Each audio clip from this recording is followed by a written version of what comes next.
We're back. I have no idea whether that works, but hissing. Somebody looks at the. Somebody volunteer a skill you and your partner talked about. It doesn't have to be the person. I don't care what person said it. Just volunteer a skill that you and your partner talked about. Yes, sir. Follow up. And where did this person rate him or herself?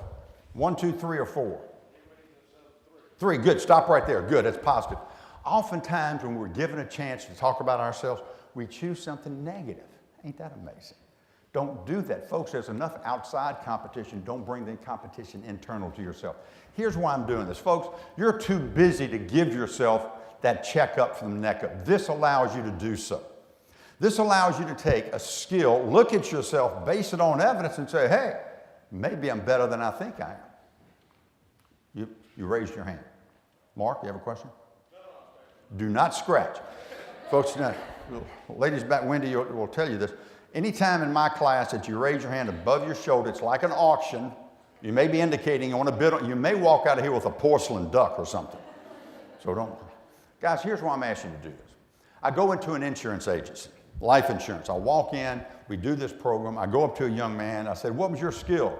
He said, my skill was the same as yours, prospecting. I said, okay, I can identify. Where'd you rate yourself? I'm at a 2. I'm not good at it. I know I'm not good at it. Enthusiasm. I said, okay, give me the evidence. My boss has been beating me up. Fill up your pipeline. Fill up, put people in your funnel. Put people. So I blocked off an hour last week. I sat down one afternoon for an hour. I pounded the phones. I set 3 appointments. I said, wait a minute, let's back up here. You told me you weren't very good at it, but you spent 60 minutes and you made 3 appointments. I'd kill for that. That's excellent. I said, why'd you rate yourself so low? He said, oh, I hate to prospect. I asked the kid if he liked it. This is the like and the dislike page. This is the skill page. Here was a young man who was good at something, but he wasn't doing it because he didn't like it. Your comfort zone is killing you. Get out of your comfort zone and move to an effective zone. Now, I learned that because I had to invest in myself. I learned that because I knew I wasn't very good and I was frustrated. I didn't want to stay there. My fraternity brothers would tell me, Flanagan, why are you in education? You ought to go into business, go into sales. Oh, I didn't know how to sell. I couldn't do that, and I knew that. And then when I got into sales, I proved it. Folks, we need to get out of our comfort zone and move into an effective zone. To do that, you need to take a look at yourself and maybe 6, 7, or 8 skills. Put together a separate piece of paper with these 4 stair steps on separate pieces of paper. On each of those pieces of paper, label the skill, then give yourself a rating per skill per page. Those areas where you find yourself here, you've just designed a personalized training program for yourself. If you know you need to increase this effectiveness because you've rated yourself with skill rating and evidence, then this is a personalized program for you. If it's objections, find something you read or listen to or get coached on. What are the techniques to overcome objections? I'm a big believer that selling is a process, it's not a personality. I didn't always believe that, but I believe that selling is a process. If you've got a client-centered process, if it's focused on John, everywhere I go, there's a room named after you. Okay, so if I focus on John, then I can drop my personality in there. But if I'm focusing on me and John has to adjust to me, it ain't going to work. But that's what I used to do. Take a look at yourself in these areas and then go to school on how you can strengthen some of these things. Questions, answers, okay? Questions from what we just did. Big believer that this half page is huge because we do not invest in ourselves. Personal story is that I spent 6 years in Baton Rouge, Louisiana in the 2nd stage. My story is that I barely graduated from college. I didn't have a chance to interview on campus because my grades were so low. Nobody was going to take a look at me. My 2nd senior year at LSU, I got a job as a delivery boy in Baton Rouge, moving typewriters around the city and the parishes surrounding Baton Rouge. I barely graduate. They hire me full time. They spend 90 days and $50,000 on me, put me in the office for 2 months, send me to Dallas for 4 weeks, high rise, one main place, Dallas, Texas, put me up at the Dolphins Hotel. They spend $50,000. I get in my territory and I can't sell. Now, folks, it was not all my fault. They gave me a bad territory. Now, that doesn't mean I didn't sell a lot that first year. I did. I sold my furniture and I sold my car. But folks, I was miserable. And I could drive by, and I had a driving territory, 6 parishes from, I forgot the parish's name, from Assumption up to Livingston to East Ascension, wherever it was, from Denham Springs down to Donaldsonville or White Castle, wherever it was. And guys, I could get in my car and I could drive through my territory without ever getting out of my automobile. I could look at the front door of an office building, and I had ESPN in those days. I had ESPN, and I could tell if that guy was going to buy or not without getting out of my car. And every time I drove past, I was right. He didn't buy. And for 6 years, I knew I wasn't very good. But I learned a valuable lesson. Write this down. This is a value. These people in Plaquemine, Louisiana, Iberville Parish, Plaquemine, Louisiana, they taught me this. Great skill. Here, I stole this.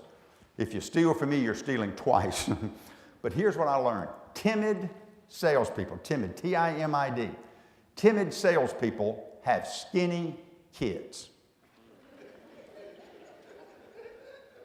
If you're not stepping up to the challenges, you're not putting bread on the table. Well, I tried to do some things. I had great customer service. I kind of liked the customers. They kind of liked me. I didn't have a lot of skills because it didn't take enough. It wasn't IBM's fault, my fault. I'm responsible for my success. But I got lucky. January of 1978, they promote me to the National Training Center at IBM's National Training Center in downtown Dallas to be a sales instructor. Those who can, do. Those who can't, teach. And those who can't teach sales.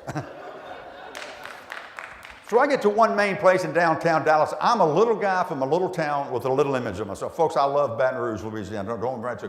My childhood was idyllic. It was wonderful. Great family, my mom and dad, my brothers and my sisters. I came up to Bolton and beat Bolton in 1966 to go to the championship in Shreveport for the Final Four, where we got beat by Jesuit by 42 points. My guy got 35. But it was a great place to grow up. But I was a little guy from a little town with a little image of myself. And I was competing for the next job with IBM from people from large cities.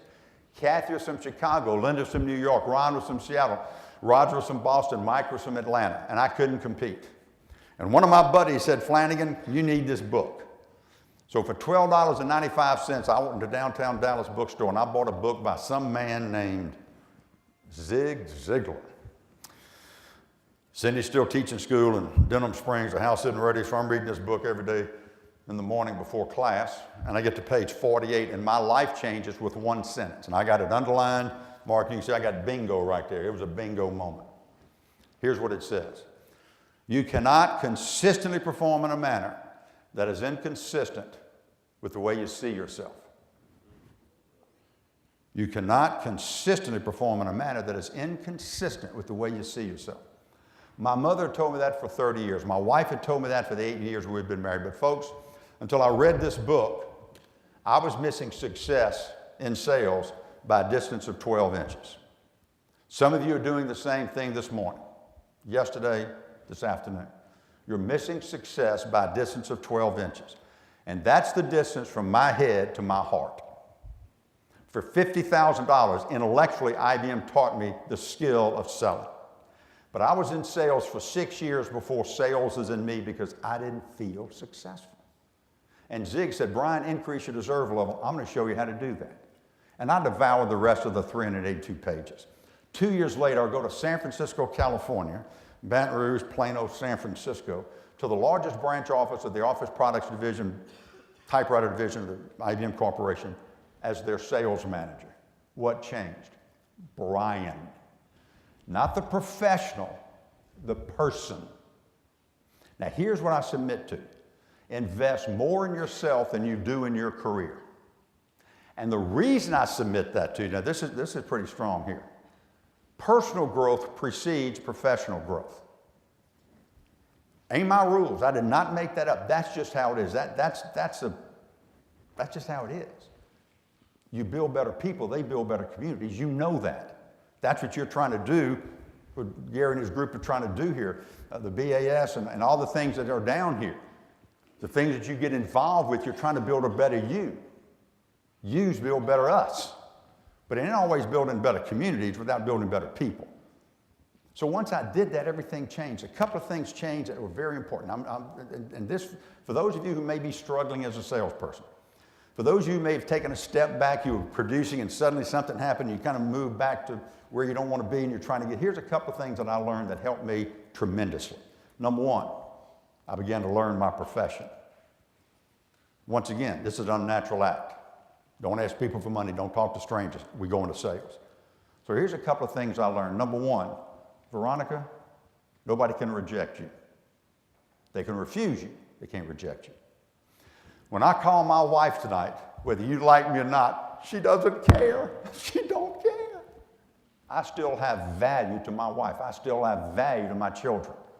There are only 6 people in the world that can put me down personally. My mother, my wife, my 2 children, my 2 closest friends. If you don't fall into those 6, you can refuse me, but you can't reject me. Folks, that is huge. That last 12-inch journey for me changed a lot of things. Folks, you still have value, whether you made the sale or not. You got to do it professionally. You got to do it right. I understand all that. But nobody can reject you. They may refuse your offer, but they're not refusing you. That's professional, one's personal. The second thing I learned the hard way, let me get my book here. There was a young man that came through our training class. He's a little All-American linebacker from Evangel College, not Evangel High School, Evangel College in Springfield, Missouri. And Jay's a good guy. Jay's now a minister. But when he was, let me find my page here, when he was active in sales, I had this story about him. My friend Jay Helwig taught me a valuable lesson about closing. When Jay was a top sales professional in the telecom industry, he often listened to Zig Ziglar's CD, Secrets of Closing the Sale, which we have today, right there. He said, these are my favorite CDs on selling. Since I've been listening to them, I have closed more sales. Since these have 50 specific closing techniques in the package, I asked Jay, hey, what was your favorite closing technique? He thought for a moment and said, oh, I don't have a favorite closing technique. I said, well, then how can they be your favorite set on selling? He said, that's easy. Zig Ziglar didn't teach me a closing technique as much as he taught me a closing attitude. Folks, if you go into a customer and you have your helpful intent square away, if you know you're going to help that person, you'll find a technique to use. But if your attitude is to help somebody better themselves, to get a better deal, to look, to feel, to security, whatever you're selling, if you understand that, then you'll find a way, a method, a means to put them in a vehicle to reach their goals. Guys, I had to learn that. That did not come naturally for me. You'll find out today that I'm the kind of guy that talks on elevators when I'm the only one on the elevator. And I want to talk about my product rather than listen to you. This is an acquired skill that I had to acquire. So those 2 things, learn your profession, and as you're learning it, understand rejection, understanding attitude sometimes helps you with your skills. Now here's the second thing that turned me around. I began to respect my profession.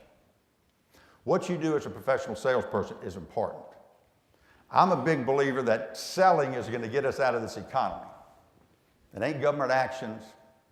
It ain't somebody overseas. We, as salespeople, are going to get us out of this thing. Because we, as salespeople, we're the engine that drives this thing. And I'm proud to be a part of that.